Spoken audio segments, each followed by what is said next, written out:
Under the Scope. Hey everybody, Jared and Shane, that's me. We are here. It's another Scope movie review. Come on in, dude. You can merge. You can merge. We're on the road. He doesn't know what he's doing. So, here we go, Jared. We're just fresh off of a hot new screening of a movie that is actually out in parts of the country right now. But not here in flyover states. Not in the flyover state of Minnesota. We are talking about the movie... Everybody Wants Some! By Richard Linklater. Taken from a Van Halen song, yep, which is featured in the movie. The film is interesting, Jared. It is a spiritual successor, but not a direct sequel to Mr. Linklater's beloved film, Dazed and Confused. Dazed and Confused. So what does a spiritual successor mean? Meaning that it's... chronologically, it takes place past... It does. So it takes place in the August of 1980. Yes, and it also is about kids that are now in college. Yes. So, I mean, it's like, it could be the next chapter, but it's none of the same people. It's in the same state, also in Texas. Yes, that is true. But I think he likes to film a lot of his movies there. Was it Boyhood that take place there as well? Yeah, he must. I think he's a native Texan, so there it all you go. makes sense. But, Jared, why don't you give our faithful listeners/viewers a breakdown of the film? I think it's easy to do, and if you can name any of the famous people in it, feel free. All right, so it is about 3 days before the start of class. Our main character, Jake, is arriving on campus, and he's moving into one of the houses that the baseball team apparently is occupying for the year. He is a baseball player. He is joining the baseball player at this unnamed college, or baseball team at this unnamed college. Correct. And apparently the team they do well. They're in the playoffs every year. They take it very seriously, but they also like to have a lot of fun. And so basically the story unfolds over sort of the 3 days before class begins on a Monday. So it's basically a Thursday, Friday, Saturday, Sunday. So maybe it's more than 3 days. Whatever. So Jake moves into the house. He meets all of his teammates who are also living there. There's a few other freshmen who are joining the team, but there's also obviously the upperclassmen who have been there and are more established. And so he meets characters like Finn, Coma. Mm-hmm. I don't remember his name, but he's another transfer student who's older. He's often referred to as Raw Dog. Mm-hmm. He's unhinged. And I don't remember everyone's names. Yeah. Sorry. And they're played by a lot of younger actors who I'm not familiar with. Maybe a younger crowd is more familiar with. Our lead, Jake, is played by Blake Jenner, who I know best from being married to Melissa Benoist, who plays Supergirl. Yep. I think his claim to fame is his time on Glee. He was on Glee as well. Okay. Later in Glee, not even the early seasons. There's the only other person that you and I really recognize is, what was his name? We remember he's Finn. He plays Finn, and he was on Scream Queens. Scream Queens. He was sort of the douchey frat boy who makes it to the end. He's not quite as douchey, but he does play kind of a similar role, although a kind of a different take on it. Yes. And I think with hair, he's got a bit of a Gary Oldman vibe.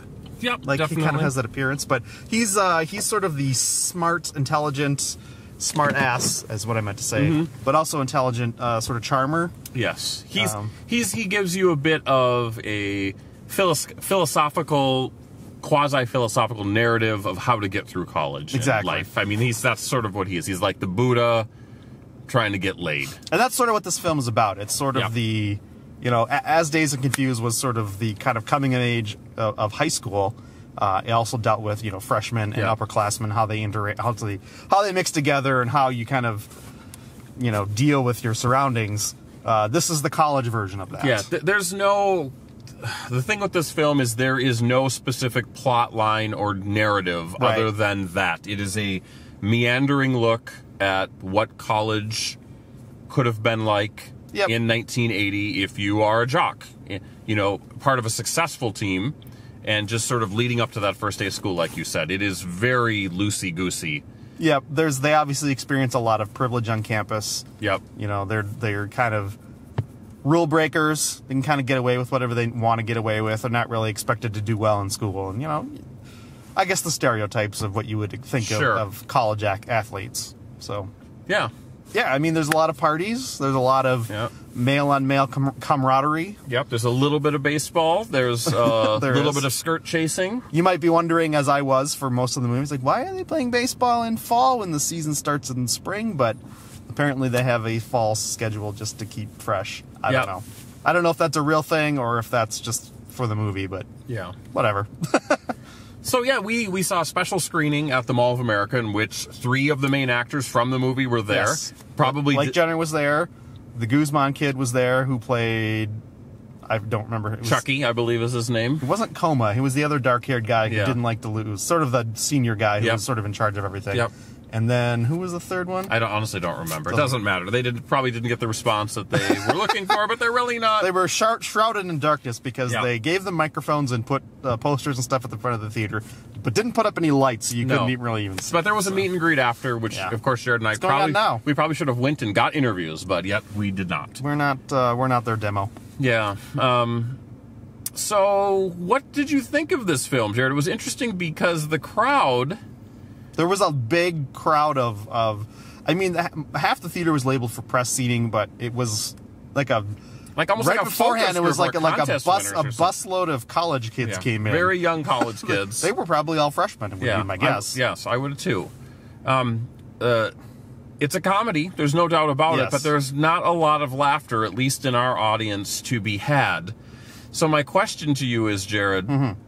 Is it a funny movie, or did we just have the crowd missed out, or was it just not terribly hilarious? I lean towards the latter, by the way. I don't think it was super funny. I mean, it has moments of comedy, but I think, and I don't know if it's intended to be super funny. I don't know. I kind of struggled with this movie for maybe the first third to half of it, sort of figuring out, because it felt like it really poured on sort of the period recreation nostalgia really thick. Over and over and over really again. Thick. If you didn't know it was taking place in 1980, you did by halfway through. Right. And maybe because that's the demo, that they're thinking that a lot of teens are going to go see this movie, so you have to hammer it hard, but it was felt the music, like way it was too the much. clothing, it was sort of the stereotypical way, the caricature way that some of these characters were set up. They go to a video arcade and they play Space period games and pinball and everything. And they go to a disco. Yes. But didn't you find it weird, though, Jared, that in all the effort to make this look like a period movie, all the guys had more maybe period-correct hair, but it almost looked like wigs. Okay. And all the girls that were in there looked like they could have been from Girls Today. Yeah. Like they didn't... Like, if you're going to go for it, you've really got to go for it. It didn't feel like it was totally successful as a period piece to me. I can agree with that. And I'm looking for... I mean, obviously, this is my jam, man. I look for this stuff. I love movies that make you feel like you're there, and it wasn't completely successful all the time. Yeah. Maybe it was just too much. Maybe they were trying so hard that you couldn't help but look at every single detail, and you're just going to miss it. You're going to, find the cracks in the armor, if you will. I just felt like it was trying too hard to be not only a movie that takes place in that period, but also a little bit a movie of that period. Yes. In the way some of the people were acting. Yeah, it was like they were trying to be pardon my language, but a titty film of those time. A girl chasing film. But yet it didn't really have some of the charm of those movies, or the movies that didn't have charm of those days. They just were sort of stupid and cheeky, and this didn't have that either. No. It didn't feel necessarily authentic. Did you feel like the movie kind of kicked into a slightly different gear once they actually got to baseball practice? Yeah. Because that's where I felt like, okay, this is a little bit more of what these kids are there to do. And it felt like, okay, that was a little better. They kind of start to establish a little bit better how these people are going to interact with each other throughout the year. Because obviously they're going to be playing baseball. They're going to be on a team. And you sort of start to establish those dynamics, which I don't feel like the rest of the film, up until that point, really was very good at. It seemed like it kind of oscillated between the hierarchy of upperclassmen and freshmen, and then at a whim, it would almost sort of flatten out, and everyone was sort of on the same plane. Yeah. And it was, maybe that's how it really was, but it seemed weird, and inconsistent. Yeah, I agree with you 100%. And I don't even think after the scene where they started their first baseball practice, where the main character, what's his name? Jake, yeah. He sort of circles back to this girl that he met the first day, and they sort of end up being a little bit more serious, and there's a deeper connection. Even that felt like a bit of a stereotype, like a trope that you would have in a movie. Right. You know, it didn't feel... There's been so much chasing tail in this film. Now we need to have a moment of true romantic connection. Yeah. And it felt... Like, Yeah, maybe that... and it's sure that does happen, but you sort of feel like that'll be doomed. Whatever. You know, maybe that's the point of it. Yeah. And I also think that part of the problem, if we're being totally honest, is that the cast... a lot of the actors I felt like were not up to quality. There's definitely for something there's like definitely this. some standouts. Yeah. Finn is a standout. Raw Dog is a standout in the moments where he needs to be. But he's like otherwise he's a caricature, though. Yeah, otherwise you know? he just fades into the background, and you're just like, whatever. Yeah, I feel like because you have so many people on this team that you're trying to feature, that you have to, they sort of have to give distinct personalities to them. You know, sort of that stereotypical, you know, this is the dopey kid, this is the hillbilly. Yep. You know, this is the star athlete. This is the California stoner. And so you need, and the material doesn't really go beyond that. So you sort of need the performance to elevate it. And it didn't tonight. I think especially with the lead, could have been anybody. Could have been anybody. He's kind of wooden. Yeah. He's not... He's the great athlete that's handsome, but he gets tail, but at the same time, there's a deeper side to him, which... Yeah, it didn't read well. It didn't work. I didn't get in many of his interactions with his teammates that there was a deeper side that was hinted at. Yeah, and it suddenly comes out when he's talking to the apple of his eye, and it didn't feel authentic. Yeah, I think that's the problem with this film, is that the script is very lackadaisical, and then you have actors who can't elevate it, and then you have this whole concept of trying to be authentic of the year 1980, and it feels forced upon you. So you put those three things together, and it's not successful. I don't remember Dazed and Confused. That was not one of my favorite movies. It was one of yours. Mm-hmm. Maybe to this day it still is. How does this compare? It's not even close, in my opinion, and I really wanted it to be. I mean, when you start throwing up around spiritual successor to Dazed and Confused, that gets me excited, because I love that film. It might be a top 10 film for me. I honestly feel I need to go back and watch that one with a more critical eye and see if it holds up. Because this one isn't... I really don't want to say this is a bad film, because there's definitely some enjoyable stuff in it. It's just it didn't get to that level I was hoping for. Yeah, I mean, when you have a movie like this, which is definitely a teen movie, certain things have to happen for it to be successful. So you think about a movie like American Pie, for instance. So think about the boom of teen movies of the 90s. Yeah. That movie succeeded because there was an outrageousness to it, but there was a heart. Even if the majority of the actors in there were not that good. I mean, you could draw a parallel. Then it was sort of unique in its presentation too. But you think about another movie at the time, like Can't Hardly Wait, for instance, which that movie had a lot of heart. It had really good, solid performances from the key cast members, and even if it wasn't necessarily an authentic teenage experience, it got close enough where you felt like it could pull you in. Yes. This movie doesn't. I get it. I mean, it's you don't have a lot of college movies like this that take on this period and try to give you that experience of what it would be like in the few days leading up to it, or whatever. It's very specific, but it just doesn't quite get there.